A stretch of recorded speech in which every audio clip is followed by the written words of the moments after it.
நல்லா சுட சுட பூரியோட பீகாரி ஸ்டைலில் சன்னா மசாலா சாப்பிட்டா எப்படி இருக்கும்? இதை செய்யறதுக்கு ஃபஸ்ட்டு ஒரு குக்கரில் ஊற வச்ச கொண்டக்கடலை, 2 பட்டை, 2 பிரிஞ்சி இலை போட்டு ஒரு 5 விசில் விட்டு எடுத்துக்கோங்க.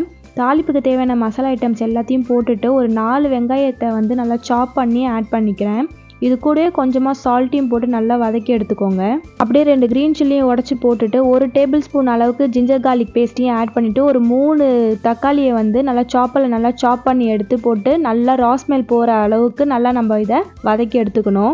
1 டேபிள் ஸ்பூன் அளவுக்கு ரெட் சில்லி பவுடர், ஒரு 1/2 டேபிள் ஸ்பூன் அளவுக்கு கரம் மசாலையும் போட்டு வதக்கிட்டு அதில் அப்படியே கொஞ்சம் தண்ணியும் ஊற்றிட்டு நல்லா ராஸ்மெல் போக கொதிக்க விட்டுட்டு அப்படியே சன்னாவையும் போட்டுட்டு மேலே கொஞ்சம் கசூரி மெத்தியும் போட்டுட்டு கொதிக்க விட்டுருங்க. இதில் அப்படியே நான் கொஞ்சம் அம்ச்சூர் பவுடரையும் ஆட் பண்ணிவிட்டு அது மேலே சுகரையும் நல்லா ஆட் பண்ணிவிட்டு கொரியண்டர் ஆட் பண்ணிவிட்டு அடுப்பை நல்லா ஆஃப் பண்ணி விட்டுருங்க.